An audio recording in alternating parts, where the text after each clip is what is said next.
찾으신 날고 성경 봉독 드리겠습니다. 그 사이에 제자들이 청하여 이르되 라비여 잡수소서. 이르시되 내게는 너희가 알지 못하는 먹을 양식이 있느니라. 제자들이 서로 말하되 누가 잡수실 것을 갖다 드리는가 하니 예수께서 이르시되 나의 양식은 나를 보내신 이의 뜻을 행하며 그의 일을 온전히 이루는 것이니라. 너희는 넉 달이 지나야 추수할 때가 이르겠다 하지 아니하느냐. 그러나 나는 너희에게 이르노니 너희 눈을 들어 밭을 보라. 희어져 추수하게 되었도다. 거두는 자가 이미 싹도 받고 영생에 이르는 열매를 모으나니 이는 뿌리는 자와 거두는 자가 함께 즐거워하게 하려 함이라. 그런즉 한 사람이 심고 다른 사람이 거둔다 하는 말이 옳도다. 내가 너희로 노력하지 아니한 것을 거두어 보내었노니 다른 사람들은 노력하였고 너희는 그들이 노력하는 것에 참여하였느니라. 아멘. 모든 지각에 뛰어난 하나님의 평강이 여러분의 마음과 생각을 지키시기를 간절히 축원합니다. 세상을 보면은 어느 때보다도 평강이라는 것이 얼마나 필요한 시대를 살고 있는지 여러분 느끼실 겁니다. 오늘 아침에도 우리가 신문을 열자마자, 뉴스를 틀자마자 나오는 게 뭐였습니까? 북한에서 모든 포문을 열어서 남쪽을 향해서 포 쏠 준비가 돼 있다라고 하는 그런 얘기였습니다. 그리고 지금 중국은 대만을 둘러싸고 군사 훈련을 하면서 지금 긴장감이 이쪽에 높아지고 있고, 그뿐만이 아닙니다. 이스라엘을 가보면 이스라엘과 이란이 거의 200발에 가까운 탄도를 쐈고 그것을 거의 방어했지만 이제는 이스라엘의 차례입니다. 언제 어디를 공격하느냐, 모든 나라들이 지금 지켜보고 있는 상황입니다. 우크라이나, 러시아도 만만치 않습니다. 과연 어떻게 될 것인가? 전 세계는 과연 5차 중동전쟁으로 들어갈 것이냐, 3차 세계대전이 일어날 것이냐 등등의 얘기로 가득합니다. 이 세상을 보면서 사람들이 얘기를 합니다. 이 세상은 어떻게 표현하느냐, 4개의 형용사로 요새는 간단하게 표현을 합니다. B-A-N-I. 형용사 첫째 B가 바로 이런 세상을 잘 보여주고 있습니다. 잘못 건들면 깨져버릴 수 있다. 그래서 브리틀이라고 하는 단어. 이 세상은 진짜 너무너무 아슬아슬합니다. 잘못 건드리면 깨져버린다. 금이 가버린다. 그래서 브리틀하다라는 얘기를 하고 있습니다. 진짜 그렇습니다. 미국 여러분도 CNN 같은 데 털어놓고 한번 트럼프 후보와 그 다음에 지금 해리스 후보의 얘기를 들어보면요, 그리고 지금 아슬아슬합니다. 한마디로 말해서 한 사람은 소망을 얘기하고 있습니다. 한 사람은 두려움을 얘기하고 있습니다. 두려움과 소망의 대결 속에서 과연 누가 이기느냐? 굉장히 신기한 시대를 살고 있다라고 하는 것이죠. 어떻게 되느냐? 그렇기 때문에 브리틀하다. 그래서 두 번째 A는 뭐냐면 anxious하다. 모든 사람들이 근심과 염려와 걱정으로 가득하는, 그래서 anxious한 세상이 지금 우리가 살고 있는 세상이라고 하는 겁니다. 그러다 보니까 우리나라 같은 경우에는 특별히 OECD 국가에서 가장 많은 자살자가 있는 나라가 바로 우리나라입니다. 젊은이들하고 제가 사역을 하면서 느끼는 게, 젊은이들 가운데 다가오는 그런 미래에 대한 불안감. 그러다 보니까 애지간하면은 여러분, 내년에 코리아 트렌드라고 2025년 새해를 갖다가 맞이하면서 나오는 코리아 트렌드에 보면은 뭐가 나온지 아세요? 과거에는 뭔가 꿈을 갖고 미래를 향해서 살아가다가 힘드니까 이제는 조그맣지만 확실한 행복을 원한다 해서 소확행이라는 말이 있었습니다. 이제 그것도 버립니다. 이제는 아보하라는 말이 만들어졌습니다. 아보하는 뭡니까? 아주 보통의 하루. 그러니까 오늘 하루만 어떻게 그냥 잘 지냈다, 그걸로 만족해야 되는 세상, 점점점 쪼그라들고 있는 세상을 보고 있습니다. 아보하. 느끼는 게 바로 그겁니다. 바로 그것이 이 세상에 지금 사람들이 느끼는 것에 대한 대응이다라는 생각이 듭니다. 그렇습니다. 세상은 브리틀합니다. 깨져버릴 것 같은 그런 아슬아슬함, 그 다음에 그것 때문에 염려와 불안 속에 살고 있는 anxious하고, 세 번째 A는 뭐냐면 non-linear하다. 단선형이 아니다라고 하는 겁니다. 단선형이란 건 뭡니까? 지금 우리가 올해도 얼마나 특이한 여름을 보냈습니까? 이렇게 더운 여름, 이렇게 이상한 여름, 우리만 여름이 그런 것이 아닙니다. 전 세계가 그랬습니다. 7월 22일 날 올해는 지금까지 우리가 알고 있는 기록이 남아있는 것 중에서 가장 더운 날이었습니다. 지구 전체가 17.22도였습니다. 지금 근데 올해는 또 엄청나게 추울 거라고 올해 겨울은 예견을 하고 있습니다. 그뿐만이 아닙니다. 미국 같은 경우에는 엄청나게 커다란 허리케인이 2개가 오면서 헬렌이라고 하는 것은 들어와가지고 노스캐롤라이나 같은 데를 덮었는데, 저도 거기 미국에 살면서 가봤던 곳입니다. 에이시빌이라고 진짜 아름다운 그러한 관광지입니다. 거기가 사라져 버렸습니다. 물에 완전히 떠내려가 버렸습니다. 그뿐만이 아닙니다. 이번에 밀톤이라는 것이 오면서, 밀톤이 지금 플로리다에 보면 팬핸들러라고 그래서 쭉 나와 있는 곳에 중심부인 템파를 시작을 해가지고 올랜도 쪽으로 빠져나가면서 CC의 본부가 바로 올랜도에 있기 때문에 계속적으로 기도했었습니다. 지금 거기서도 수많은 사람들이 죽었고 아직도 물에 잠겨있는, 지난 100년 동안 이런 허리케인이 없었습니다. 근데 그것이 마지막이 아니고 또 온다라고 하는 사람들이 염려를 하고 있습니다. 지구가 뒤죽박죽이라고 하는 것이죠. 근데 중요한 건 뭡니까? 사람들이 이런 걸 보면서 지구온난화 때문에 이제 지구가 완전히 극단적인 기후로 가고 있다. 그렇기 때문에 우리가 이제 온난화 가스를 내뿜지 않기 위해서 주의해야 된다. 그런데 그렇게 단순하지가 않습니다. 왜 그러냐면 지금 우리가 경험하는 건 1970년대 말과 80년대 초에 내뿜었던 온난화 가스가 지금 영향을 만드는 겁니다. 지금 우리가 하는 거는 앞으로 2대, 3대 우리의 자손들이 겪을 것을 우리가 지금 하고 있는 것이죠. 그렇게 세상은 단순하지가 않다. 엮여있고 복잡함이 얽히고 설켜있다. 그렇기 때문에 마지막 아이가 뭐냐면 incomprehensible, 도저히 이해할 수 없는 세상이다. 이게 바로 BANI world라고 얘기를 합니다. 저는 이걸 보면서 세상 사람들이 이렇게 말하는 세상, 그것이 바로 우리가 살고 있는 세상인데, 세상 사람들은 그러다 보니까 두려워하고 있고 염려하고 있는 것은 떠나서 뭐라냐면 자포자기하고 소망을 잃어버리고 있는 사람들이 가득합니다. 근데 우리 믿는 사람들은 어떻게 봐야 될까, 이런 모든 것을요? 가장 기본적인 질문입니다. 역사의 흐름은 누구 손에 있습니까? 그렇습니다. 토기장의 손에 진흙이 있는 것 같이 너희가 내 손에 있다. 바로 우리의 역사, 우리 인생, 나의 인생이 누구 손 안에 있습니까? 바로 하나님 손 안에 있습니다. 그렇기 때문에 우리가 어떤 것을 경험하고 있더라도 분명히 우리가 확신해야 되는 건 뭡니까? 이런 상황이 주님의 손 안에 있고 주님이 이끌어 가시고 주님이 허락하시기 때문에 일어나고 주님이 원하신 대로 역사는 흘러갈 것이다 라고 하는 확신을 가지고 우리가 이 세상을 봐야 된다는 것이죠.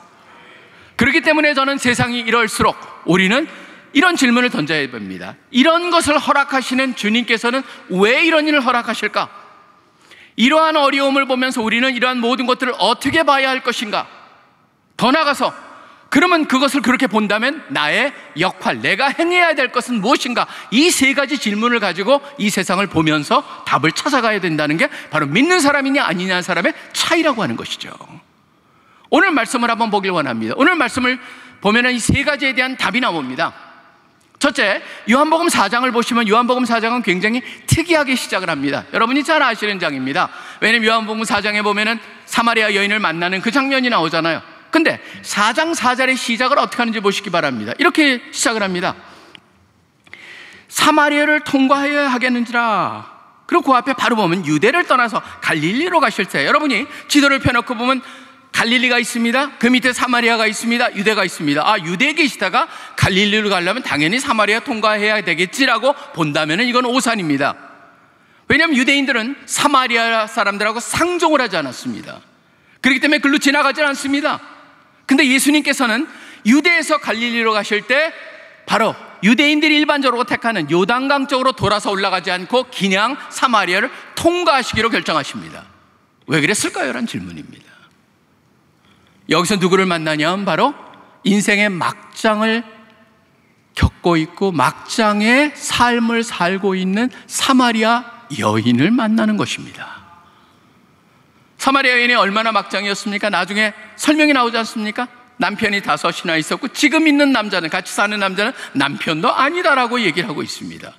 그리고 그러한 것을 모든 사람들이 알기 때문에 모든 아낙네들이 물 길러 오는 그런 시원한 시간에 우물가에 물을 길러 오는 것도 아니고 바로 여기 보면은 정확히 나와 있습니다. 6시. 6시라고 하는 건 바로 6을 더하기 때문에 12시. 정오에 물을 기르러 왔다라고 하는 것 자체가 이 여인은 인생의 막장을 겪고 다른 사람의 눈을 피해서 살 수밖에 없는, 이 사람을 만나러 예수님께서 일로 오셔야 되는 결정하시는 그것을 보면서 저는 첫 번째 우리가 분명히 알아야 될 건 뭐냐면요, 첫째 기억해야 될 거는 세상이 이렇게 어지럽게 보일수록 우리는 하나님의 역사를 기대할 때가 왔다는 것을 기억해야 된다는 겁니다. 세상이 어려울수록 하나님의 역사가, 하나님이 역사하심이 이제는 가까웠다는 걸 우리 모두가 느끼고 기대할 수 있어야 된다는 게 바로 첫 번째 여기서 분명하게 보여주는 것입니다. 사마리아 여인만을 전한 게 아닙니다. 사마리아 여인을 통해서 그 동네, 사마리아 여인이 사는 동네에 복음이 전파됩니다. 그렇기 때문에 저는 여러분에게 말씀드릴 수 있는 것은, 우리가 이 세상을 보면서 세상이 어려워지고 있느냐? 그렇다면 우리 믿는 사람들은 마지막 때가 왔다, 그것 때문에 부안해동하는 것이 아니고 오히려 하나님의 역사가 어떻게 나타나는지 우리가 기대하면서 바라보자, 그게 필요하다고 하는 것이죠. 여러분, 우리나라 역사를 한번 보시기 바랍니다. 5,000년 역사 중에서 가장 역사의 바닥이라고 할 수 있는 점이 어딜까요? 지금 우리가 뭐 K-팝이니 K-웨이브니 K-푸드니 뭐가 해가지고 전 세계를 갖다 흔드는 희한한 세상을 살고 있지만, 우리나라에 이것이 오기 전에 가장 바닥으로 떨어졌을 때가 언제냐면 바로 19세기의 마지막 부분이었습니다. 바로 구한말이라고 말하는 조선시대의 말기 시대에 우리는 진짜 어두웠습니다. 특별히 이 한반도를 놔주면서 중국이라고 하는 청나라죠. 청나라라고 하는 이빨 빠진 호랑이가 있는가 하면은 그렇지만 아직도 힘이 있습니다. 우리는 기대고 있었습니다. 이제 새롭게 등장하는 강국이 바로 일본입니다. 일본이 바로 1876년에 강화도를 돌아오면서 거기서 우리는 벌써 참패를 하기 시작을 합니다. 그렇기 때문에 이 정부는 계속적으로 청나라를 보면서 또 러시아라고 하는 그 당시나 지금이나 뭐 막강한 강국입니다. 러시아가 있었고, 그 다음에 또 하나 신흥 강국이 또 저 태평양을 건너서 미국이 등장을 하면서 미국이 아시아를 갖다가 넘보고 있습니다. 그 가운데 대한민국, 조선이 거기에 말려들게 됩니다. 그러면서 일본한테 패하고 중국한테는 청나라한테는 붙잡혀 있고, 그런 가운데 희한한, 우리가 역사 시간에 배우지도 않고 그냥 지나가 버리는 한 사건이 일어납니다. 그게 언제냐면 1882년 5월 22일 날, 이거는 미국하고의 수교를 따질 때만이 등장하는 겁니다. 1882년 5월 22일 날 미국과 함께 조선과 미국이 수호 통상조약을 맺습니다. 이게 뭐가 그리 중요하냐? 여러분, 참 이건요 그렇게 중요한 게 아니었습니다. 그냥 형식적으로 맞는 거였습니다. 왜냐하면 강대국이 와서 약한 나라들을 갖다 착취할 때 하는 게, 제일 먼저 하는 게 조약을 맺어가지고 서서히 침범을 해 들어옵니다. 그렇기 때문에 우리 같은 경우는 조약을 맺어본 적이 없었습니다. 그래서 처음으로 국기를 만들어야 됩니다. 국기를 만들려다 보니까 나중에 총리 대신 된 김홍집이라고 하는 사람이 역관, 바로 통역관이었던 이응준이라는 사람한테 명령을 해가지고 국기를 만들게 합니다. 그래가지고 일단 조약을 하고 1년 후에 약간 수정을 해가지고 나오는 게 우리나라 처음으로 태극기가 만들어진 배경이 됩니다. 이건 그렇게 중요한 게 아니기 때문에 역사 시간에서 언급도 되지 않습니다. 그런데 희한한 게 뭔지 아십니까? 우리가 역사를 볼 때, 여러분들이 성경을 보시면서 우리 인생을 볼 때도 마찬가지입니다. 우리 인간들은 순간순간 한 사건을 보는데 하나님은 어떻게 보길 원하십니까? 이 사건들이 어떻게 연결되나, 연결의 흐름을 보길 원하십니다. 그렇기 때문에 여러분은 뭐가 나와 있어요? 로마서 8장 28절에 보면 하나님을 사랑하는 자, 곧 그 뜻대로 부르심을 입은 자들에게는 모든 것이 합력하여 어떻게 돼요? 선을 이룬다고 되어 있습니다. 사건들이 연결이 되기 시작을 합니다. 5월 22일 날 만들어진 이 조미수호 통상적이 무슨 역할을 하느냐, 그 자체는 의미가 없습니다. 근데 하나님께서는 그 다음에 1883년 다음에 10월에 미국에서 굉장히 중요한 집회가 열리는데 누가 하는 거냐면 바로 미국 신학생 선교 연맹이라고 하는 가을 집회, 10월 달에 집회가 열어졌는데 거기에 무디 목사님이 오셨고, 무디 목사님이 그때 무디의 이 부흥운동에 연결이 된 속에서 뭐가 나오냐면 전 세계 복음이 들어갈 나라들을 놓고 기도를 하는데 거기에 왔던 젊은이 두 사람한테 조선을 향한 마음을 주십니다. 그 두 사람이 바로 아펜셀러랑 언더우드였습니다. 아펜셀러랑 언더우드가 조선을 들으려고 하는데 무슨 연관이 없습니다. 어떻게 들어가느냐? 근데 또 하나님께서는 중국 쪽에서 또 하나의 한 사람을 준비하고 있었습니다. 그 사람이 누구냐면 바로 호레이스 알렌이라고 하는 의료 선교사였습니다. 호레스 알렌이 중국에 들어가서 의료 선교라로 들어갔지만 자리를 잘 못 잡습니다. 그러니까 그때 주위 사람들이 무슨 얘기를 하냐면 조미수호 통상저에게 맺어졌대. 그러면서 조선을 소개합니다. 그래서 중국에서 조선으로 들어온 게 다음엔 1884년 9월 20일 날 제물포에 도착을 합니다. 도착을 해가지고 2달 반 정도 적응이 끝나자마자 우리나라 역사 시간에 여러분이 이거는 빠지지 않고 꼭 배우는 게 있습니다. 뭐냐면 갑신정변이 일어납니다. 12월 4일 날 일어납니다. 같은 해 1884년 12월 4일 날 갑신정변이 일어나면서 김혁균, 박영호, 홍영식, 그다음에 서재필 그런 분들이 서광필 그런 분들이 개화파로 급진적인 개화파로 해가지고 거사를 했지만 3일 만에 실패해버립니다. 3일 천하를 누렸다고 그러는데 바로 그렇게 알려져 있는데 그 와중에 누가 심한 상처를 입냐면 바로 명성황후 민비의 조카인 민영익이라는 사람이 칼을 7군데나 찔리고 혈관이 끊어집니다. 어이라고 하는 그 궁정에 있던 의사들이 고쳐려 갔지만 누구도 고치지 못합니다. 그럴 때 바로 외교 고문이었던 그때 청나라랑 연결이 있던 사람입니다. 독일계인데 밀렌돌프라고 하는 외교 고문이 제안을 합니다. 여기에 지금 서양 양의가 들어와 있다. 양의한테 한번 고쳐보도록 하면 어떻게 했느냐. 그래가지고 알렌이 연결되면서 알렌이 처음 4일 동안 너무나 긴급했기 때문에 2시간씩 반 못 자고 간신히 목숨을 살려내고 그 이후로 3개월 동안 정성껏 고쳐가지고 민영이 고침을 받습니다. 민영이 고쳐지고 나니까 그걸 보면서 그 상으로 내어준 게 바로 뭐냐면은 이 갑신정변을 일으켰다가 한 사람 죽고 거기서 서재필 같은 사람은 미국으로 도망갑니다. 나중에 독립운동에 굉장히 중요한 역할을 하는데 거기서 홍영식이라는 사람이 참수 목이 잘라서 죽임을 당하고 홍영식의 집이 정부에서 뺏어가지고 있었는데 그 뺏은 집을 갖다가 알렌한테 하사를 합니다. 그 집을 알렌한테 병원으로 쓰라고 해서 알렌이 그 병원을 뭘로 하냐면은 은혜를 넓게 펼친다 그래서 광해원이라는 이름으로 짓습니다.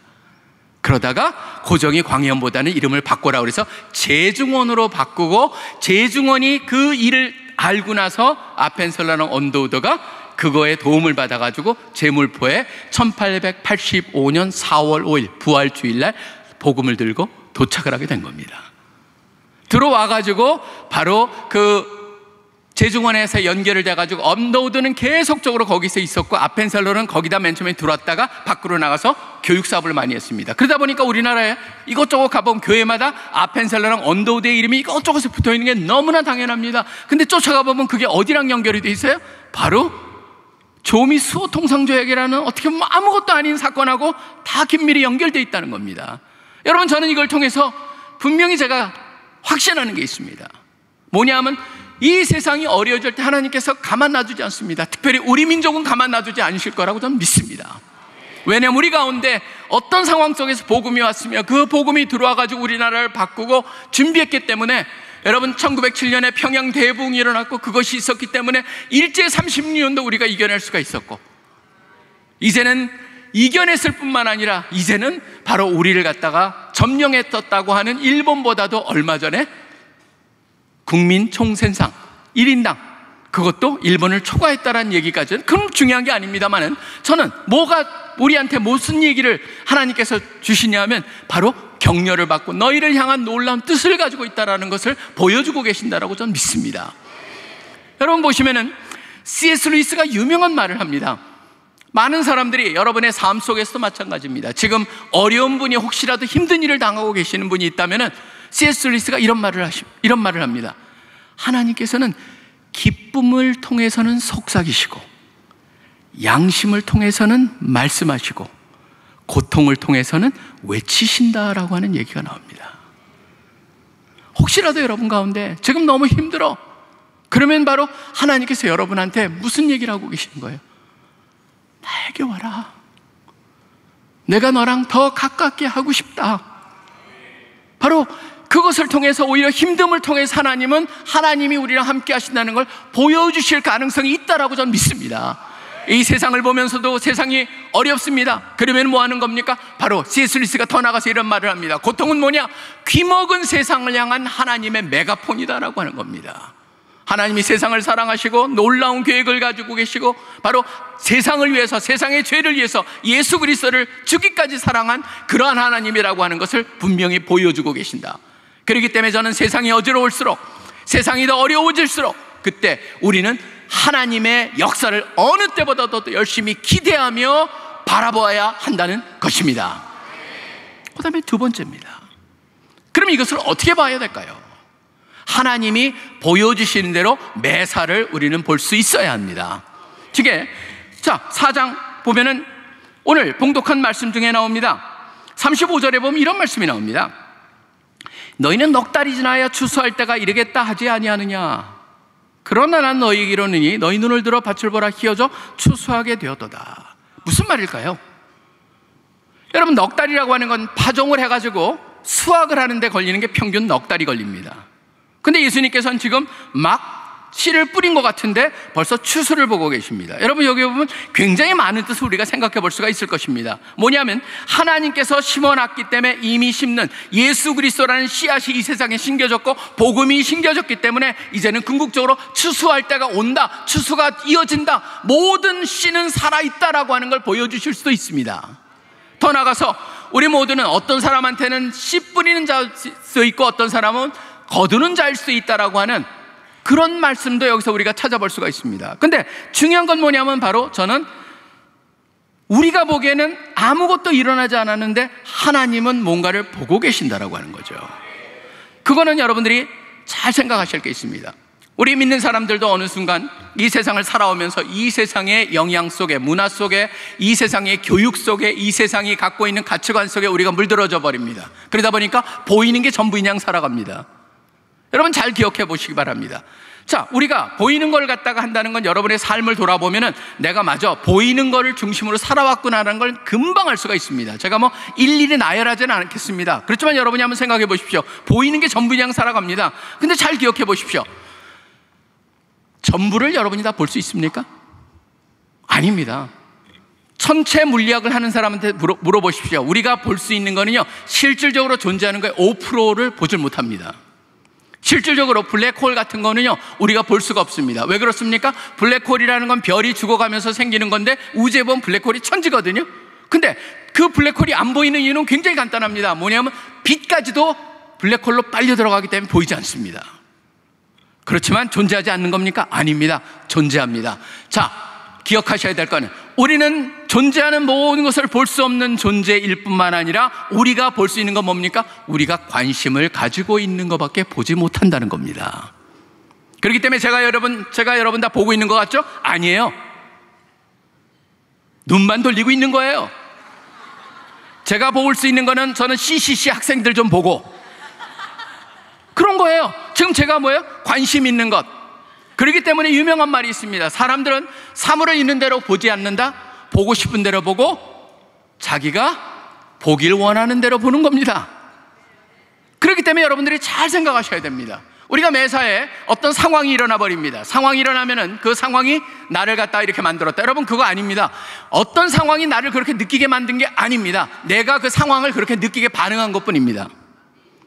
자, 그렇다면은 여러분이 생각하셔야 될 게 뭐냐면 바로 내가 생각에 어떤 것을 집어넣느냐에 따라서 보이는 게 결정된다는 거예요. 자, 그렇다면은 조금 한 번 더 생각을 해보겠습니다. 지금 한국교회를 향해서 어떤 얘기를 합니까? 지금 제가 지저스 페스티벌이랑 연결해가지고 천안 와서 지금 목사님들 또 사모님들 여러 가지 우리 전도 도구임이 그런 걸 나누면서 다시 한번 우리가 다시 한국교회 부흥을 위해서 우리가 한번 힘써보자 이런 힘을 모으고자 좀 훈련들을 하고 있습니다. 근데 지금 한국교회에 대한 얘기가 어떤 게 나옵니까? 한국교회를 보면 지금 2020년에 나온 데이터부터 2017년에 나온 데이터 모두가 얘기하는 게 뭡니까? 한국교회의 신뢰도는 바닥으로 떨어졌다. 한국교회의 영향력은 과거에 비해서 터무니없을 정도로 바닥으로 떨어졌다는 겁니다. 신뢰도도 없습니다. 영향력도 없습니다. 그리고 목회 데이터 연구소에 따르면은 지금 한 청년 중에 63% 정도는 앞으로 교회를 떠날 생각을 가지고 있다라고 하는 게 조사했을 때 나왔고, 실질적으로 지난 5년 동안 교회의 20대가 50%가 교회를 떠났다라고 하는 통계가 나와 있습니다. 온통 부정적인 얘기뿐입니다.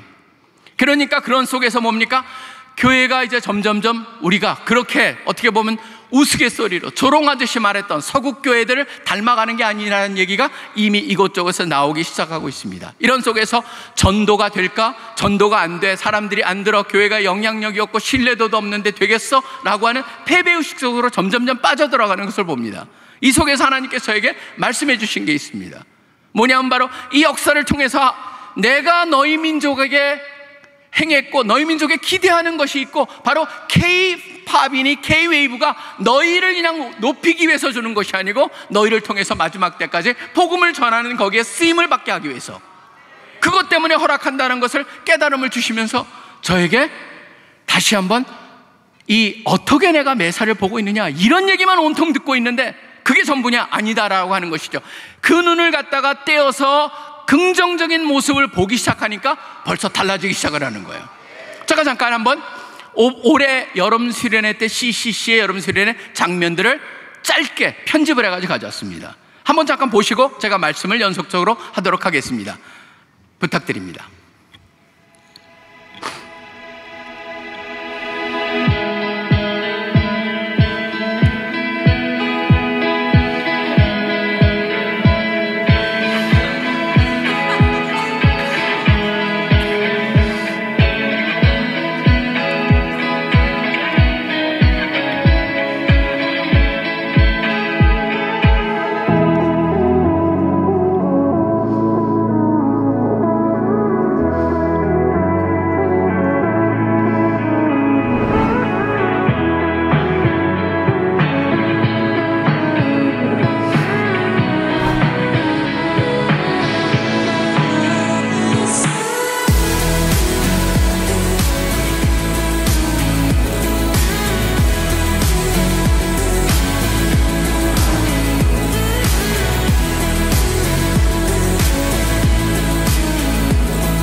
모든 영광을 하나님께 돌립니다.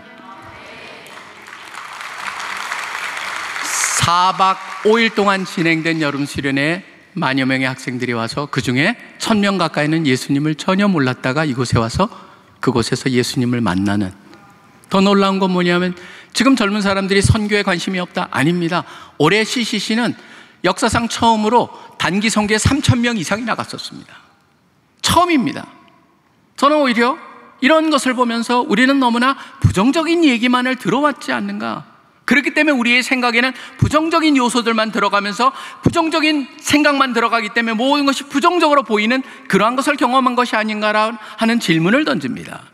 바로 이것에 하나님이 새로운 역사를 행하시고 하나님께서 지금 저는 20대를 향해서 굉장히 커다란 소망을 갖습니다. 왜냐하면 어느 때보다도 스마트하고 어느 때보다도 교육이 잘 돼 있고 어느 때보다도 열정이 있고, 처음으로 제가 경험한 요구는 뭐였냐면 목사님 기도 시간을 늘려주세요라고 하는 그런 얘기를 들었을 때 제가 너무나 이 젊은이들을 몰랐구나 회개를 했습니다.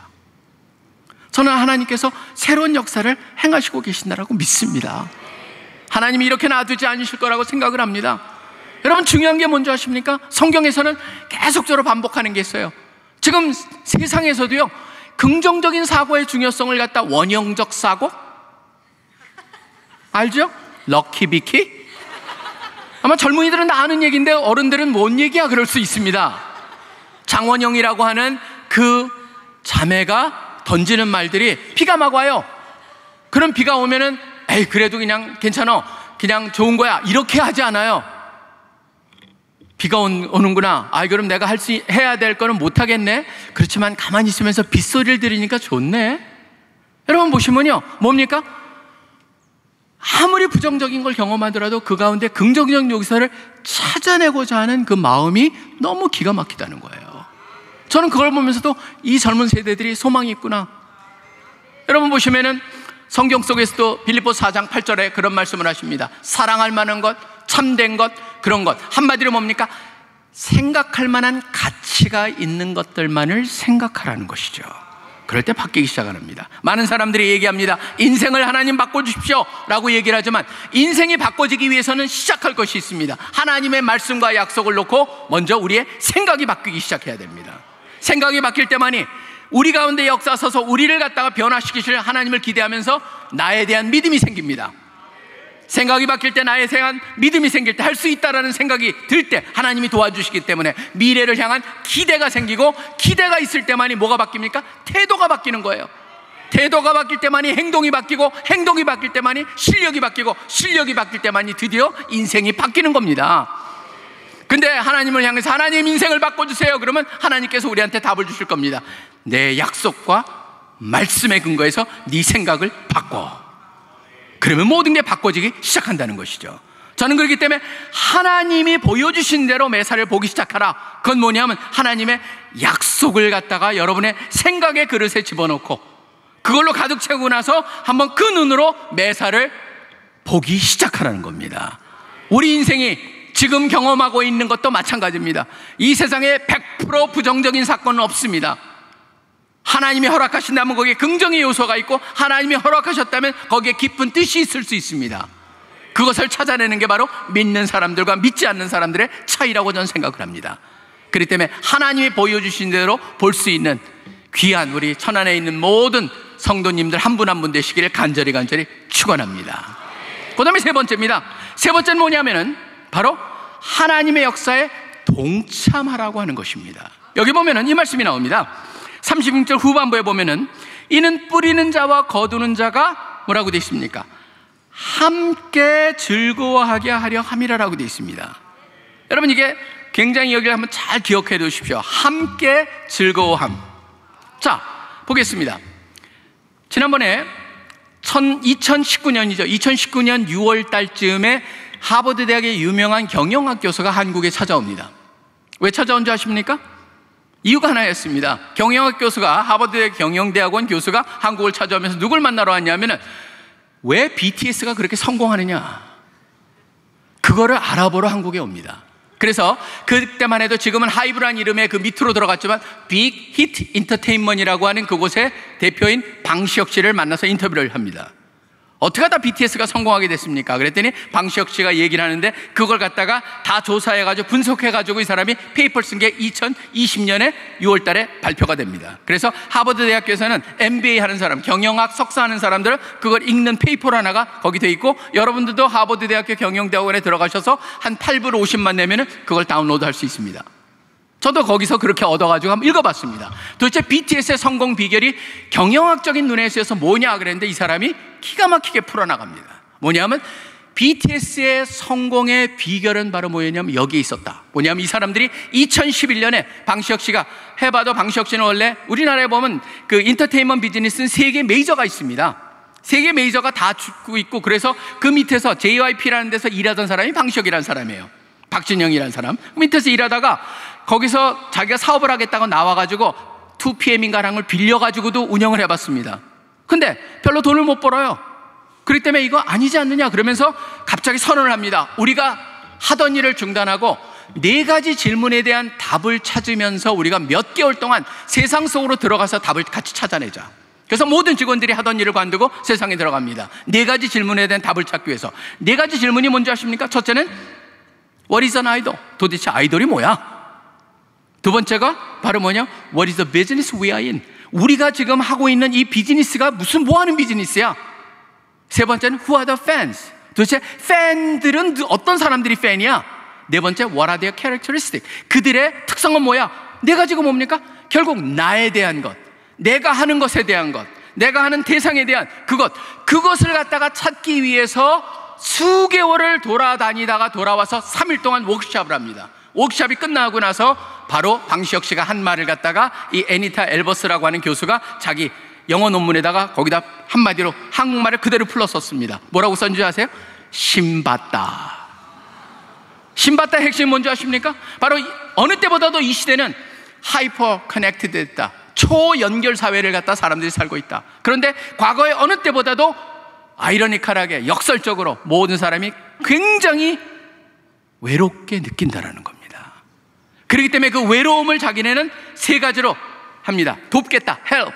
그 다음에 그들을 감동을 주겠다, inspire. 그 다음에 3번째는 그들을 갖다 고치는 걸 돕겠다. 그래서 heal이라고 하는 그 3가지를 놓고 BTS를 갖다 운영하면서 BTS의 곡을 보시면요, 거기랑 다 부합이 됩니다. 제가 그걸 보면서 느끼는 게 하나가 있습니다. 뭐냐면 결국은 우리가 이 세상을 살아가면서 가장 중요한 질문이 뭘까? 소크라테스는 그때도 옳았고 지금도 옳습니다. 네 자신을 알아야 되는 거예요. 근데 사실은 소크라테스가 한 말이 아니고요, 그리스의 유명한 철학의 기본이 되는 겁니다. 그러다 보니까 그리스의 유명한 신전 델피라고 하는 것에 델피 신전이 있었고, 델피 신전 안에 들어가면서 그 문 위에 써져 있던 게 바로 네 자신을 알라라고 하는 것이었습니다. 여러분 자신을 아십니까? 우리 질문이 이겁니다. 나는 누구지? 라고 하는 질문을 던졌을 때 난 누구누구 아빠야, 누구누구 남편이야, 누구누구 뭐야 라고 하는 그런 질문이 아니고요, 어디 가든지 변하지 않는 앞에 붙는 거. 내가 누구누구 아빠야. 그런데 누구누구 그냥 아빠가 아니죠. 크리스천 아빠예요. 하나님의 백성의 아빠예요. 예수 제자의 아빠예요. 남편도 예수의 제자의 남편이에요. 제자로서의 남편이에요. 자기 역할이 어디를 가나 변하지만 변하지 않는 그 고유한 특성이 있습니다. 그게 바로 그거를 갖다가 우리가 분명히 깨달을 때만이 우리가 하는 게 달라질 수가 있다라고 하는 것이죠. 자, 한번 생각해 보십시오. 여러분, 우연이란 게 있을까요? 기독교인들한테요? 여러분, 이 세상 태어난 것부터 우연이 아니었습니다. 제가요, 사실은 어떤 캐서린 페이지 하든이라고 하는 그 유명한 생물학 교수가 쓴 책이 있어요. 거기 보면 인간이 여러분의 모습으로 나타날 수 있는 확률이 얼마나 어려운가를 갖다 이 사람이 얘기합니다. 확률이 어떻게 되어 있냐면, 자 보십시오. 이게 좀 복잡하지만 그래도 간단히 설명을 해보겠습니다. 여자아이가 태어날 때, 여아는 태어나면서 200만 개의 미성숙한 난자를 가지고 태어납니다. 태어날 때부터. 그러면서 평생을 통해서 200만 개 중에서 하나하나씩 성숙된 난자를 내는 게 400개가 선택을 받아가지고 성장이 되는 거예요. 그러니까 200만 개 중에 400가 선택을 받으면서 평생 나오는데, 남자는 완전히 다릅니다. 남아는 어떻게 되냐면 아무것도 안 가지고 태어나요. 근데 사춘기를 지나면서 죽을 때까지 몇 개가 나오냐면 정자가 5250억 개가 나옵니다. 5250억 개. 여기서 200만 개 중에서 400개의 성숙한 난자 중에 하나, 5250억 개 중에 하나가 만나가지고 만들어진 게 여러분이에요. 이거를 생물학적인 확률이 얼마인 줄 아십니까? 이거를 갖다가 사람들은 불가능이라고 거의 얘기합니다. 왜 그러냐면 이 나올 확률이 확률적으로 수학적으로 계산해보면 70조분의 1입니다. 70조분의 1은 별로 감동이 없어요. 70조분의 1이 얼마나 어려운 거냐면은 바로 로또 볼 6개 가지고 거기서 1등 당첨될 확률이 814만 5060분의 1입니다. 그러면 이게 도대체 몇 배로 어려운 건 줄 아세요? 여러분이 태어날 확률이 로또 1등 맞는 것보다 얼마나 어려냐면 약 85만 배 어렵습니다. 자, 그렇다면 이제 내 탄생이 우연이었을까요? 아니에요, 여러분. 그리고 더 나가보세요. 지금 여러분들이 해피림은 천안에 계시고, 해피림은 또 어느 교회에 연결이 되시고, 해피림은 지저스 페스티벌에 연결되신 이 대성회에, 또 해피림은 이곳에 지금 여러분이 와 계시잖아요. 모든 것에 모든 것을 더하면 이거는 확률적으로 설명이 되질 않습니다. 그렇기 때문에 우리가 늘 기억해야 될 건 뭡니까? 우리 믿는 사람한테 우연이 없습니다. 하나님이 다 세세하게 간섭하시면서 이끄신 거예요. 오늘도 이 말씀을 들으면서 맞아, 나의 정체성이 무엇인가? 내가 이 자리에 앉아있는 것도 우연이 아니라면 나의 정체성은 무엇일까라고 생각했을 때, 맞아, 하나님께서 나를 하나님의 백성으로, 예수 그리스도의 제자로 불러주셨는데 그게 무엇을 나한테 의미할까? 지금 여기에 보면 다양한 직업을 가지고 계시고 다양한 일을 하고 계시는 분이 있을 것입니다. 학생들도 마찬가지입니다. 미래를 향한 꿈이 있습니다. 그렇지만 무엇을 하던 간에 상관이 없습니다. 그게 여러분의 진정한 정체성은 아니거든요. 그건 역할일 뿐입니다. 진정한 정체성은 뭡니까? 하나님께서 새로 입혀주신 새 사람이라는 정체성이에요. 하나님의 백성이고 예수 그리스도의 제자가 되고 새롭게 태어난, 영적으로 새롭게 태어난 것이 우리의 진정한 정체성이거든요. 그렇다면 무엇을 하던 간에 그 정체성이 드러나야 돼요. 내가 크리스천 아빠로서 변화된, 다시 태어난 아버지로서 자녀들한테 어떻게 돼야 되겠는가? 내가 새로 태어난 남편으로서 내 아내에게는 어떻게 될 것인가? 내가 새로 태어난 의사라면은 바로 환자들한테 어떻게 대할 것이냐? 모든 것들이 다 어디 결정되는 거예요? 나의 정체성에서 다 나와야 된다는 거예요. 근데 그 모든 것이 궁극적으로 어디랑 연결이 되어 있습니까? 바로 씨 뿌리는 것과 수확하는 거랑 연결이 되어 있다는 거예요. 예외가 하나도 없으면 성경을 보십시오. 예수님께서는 항상 말씀하시는 게 뭡니까? 이 세상 땅끝까지 이르러 내 증인이 되라고 그러신 거예요. 바로 전파해야 되는 거예요. 그런데 그 전파를 갖다 우리는 굉장히 부담으로 느끼고 있습니다. 오늘 전파가 부담입니까? 아닙니다. 하나님은 뭐예요? 뿌리는 자나 거두는 자나 다 뭐예요? 함께 즐거워하게 하려 함이라고 돼 있어요.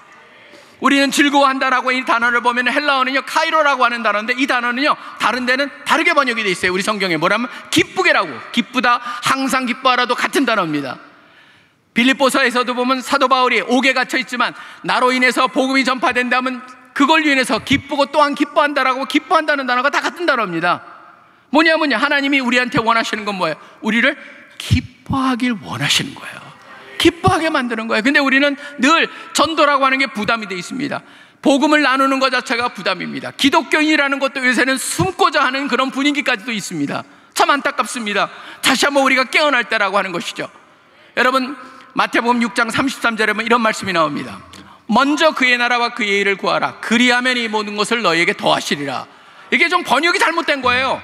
왜 잘못됐냐면요, 먼저 그의 나라를 구하야지만 주신 것 같이 그렇게 꼭 잘못 이해될 수가 있어요. 원래 여기에 나오는 거는 어떻게 되어 있냐면요, 여러분이 나중에 가서 원어로 읽어보시고 영어로도 읽어보세요. 뭐냐면 이렇게 되어 있습니다. 먼저 그의 나라와 그의 의를 구하라. 그리하면 이 모든 것이 너에게 더해질 것이다 라고 되어 있습니다. 그것들이 제자리를 찾기 시작한다는 거예요. 왜냐하면 거기에 더해진다는 단어가 프로스티세임이라고 하는 그런 헬라어를 쓰는데, 그 단어가 뭐냐면 마치 이거 같습니다. 여러분 어렸을 때 흙장난 하셨죠?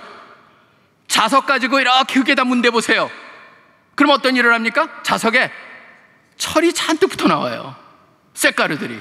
바로 뭐가 같냐면 그거 같은 거예요. 하나님의 먼저 나라와 그의 의를 구하는 것이 기초가 되면 다른 것들이 다 제자리를 찾는다라고 하는 의미예요. 그렇기 때문에 저는 제가 만난 분 중에, 저는 이제 CC에서 우리 학생들을 위해서 또 우리 사역을 위해서 모금을 하러 많이 다닙니다. 저희는 뭐 교회가 있는 게 아니고 모금 받아서 모든 것들을 하고 있기 때문에 다니다 보면 전 세계 부자들을 많이 만나는데, 제가 많이 만났던 부자 중에 하나가, 가장 부자가 약 한 2조 5천억 정도를 갖고 계신 분이었습니다.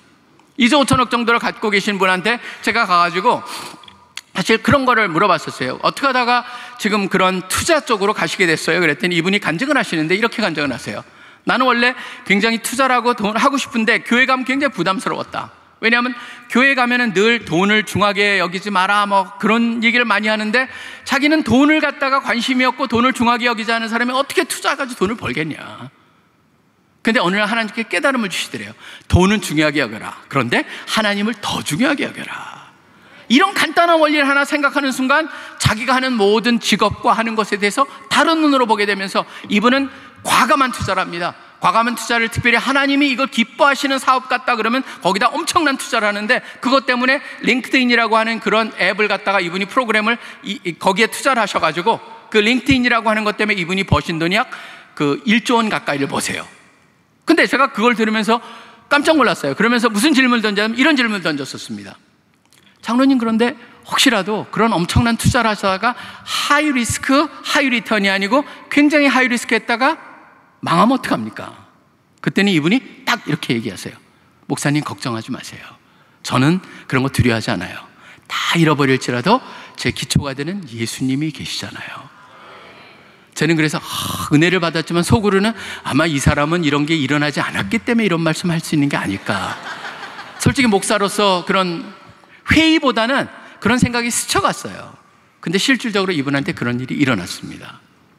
지금 이분 같은 경우는 여러분이 작년 신문 찾아가지고 월가의 그 유명한 한국 투자가로서 스위스 은행 하나도 날려버린 그런 사람입니다. 그걸 찾아보면서 제가 이제 여러분 찾아보면 아실 수 있는데, 그분이 이제 그런 경험을 당하는 상황 속에 제가 또 한 번 여쭤봤어요. 어떻게 지내시나? 그랬더니 이분은요, 목사님 괜찮아요. 기도해 주세요. 지금 재판 중입니다. 근데 전혀 흔들림 없습니다. 제 주위 사람한테도 확인했습니다. 그러면서 제가 느꼈던 게 맞다. 여러분, 이 세상에 있는 많은 것들이 뭔지 아세요? 이 모든 것이 너에게 더하지는 이 모든 것은요, 있다가 없는 것들입니다. 돈도 그렇고 명예도 그렇고 건강도 그렇고 이 세상에 잠깐 있다가 없는 것들이에요. 근데 그것이 있다가 없는 것 때문에 우리가 일희일비하면서 사는 것이 아니고, 그것이 있으면은 감사하고 또 없어도 우리가 지내면서 감사할 수 있는 그 근거가 되는 게 뭐예요? 바로 거기에 예수님, 가장 기본이 되는 예수 그리스도, 먼저 그의 나라와 그의 일을 구하는 그 마음이 그 밑에 있을 때 있어도 되고 없어도 되는 그것 때문에 우리가 흔들리지 않게 된다는 것이죠. 저는 그렇기 때문에 다시 한번 우리가 이 세상을 살아가면서 우리의 정체성에 분명히 우리가 어떤 존재인가를 깨달으면서 하나님께서 이런 일을 하시는데 나는 지금 무엇을 할 것인가라는 질문을 우리 성도님들 한 분 한 분이 던져보시길 원합니다. 복잡한 거 할 필요 없습니다. 굉장히 단순한 것들을 할 수 있습니다. 단순한 거를 하지만 바로 그 단순한 걸 통해서 사람들이 바로 여러분의 단순한 변화가 바로 하나님께 많은 사람들이 돌아오게 하는 굉장히 중요한 계기가 된다라고 하는 것을 저는 믿습니다. 그렇기 때문에 바로 이제 관심을 가지고 계시면서 바로 하나님이 어떻게 역사하시나, 내가 여기 어떻게 동참할 것인가, 교회에서도 지금 내가 전도와 연결되고 뭔가 연결돼서 내가 지금까지 이런 일을 해왔는데 내가 저런 일도 할 수 있겠다라고 하는 가능성을 가지면서 다시 한번 보기 시작한다면은 바로 하나님께서 동참할 길들을 보여주실 거라고 믿습니다. 그런 일에 동참하시면서 이 세상에 하나님께서 행하시고 시작하신 그것에 동참하시면서 어떤 일이 일어나요? 함께 즐거워하실 수 있는 여러분들이 되시기를 간절히 축원합니다. 기도하겠습니다. 하나님 아버지, 감사합니다. 이 세상이 아무리 어지럽고 혼란스럽더라도 우리는 확신합니다. 이 모든 것이 주님의 손안에 있습니다. 주님이 주관하십니다. 주님이 이끌어 가십니다. 그렇기 때문에 오히려 이것을 보면서 왜 주님께서 이런 것을 허락하고 계시는가, 그러기에 어느 때보다도 주님이 역사하실 시간이 가까웠다는 것을 보면서 기대하는 우리들 되게 하여 주시고, 또 매사를 갖다 이 세상이 나에게 언제부턴가 알게 모르게 가르쳐준 그러한 관점으로 보지 아니하고 주님의 관점으로 매사를 보면서 거기서 주님이 행하실 것을 보면서 기대하면서 또 긍정적인 사고를 가지고 도전하는 우리가 되게 하여 주시기를 소원합니다. 그리고 주님이 이제 행하시는 이런 모든 것을 보면서 거기에 나의 역할은 무엇인가를, 나의 역할을 찾아갈 수 있는 우리 귀한 한 분 한 분 되게 하여 주시옵소서. 그것을 통하여서 주님 영광 받아주시고, 그것을 통하여서 주님이 나에게 갖기를 원하시는 함께 기뻐함을 누리는, 즐거워할 수 있는 우리 모두가 되기를 소원합니다. 감사합니다. 모든 게 살아계시 역사하고 계시는 예수 그리스도 이름으로 간절히 기도합니다. 아멘.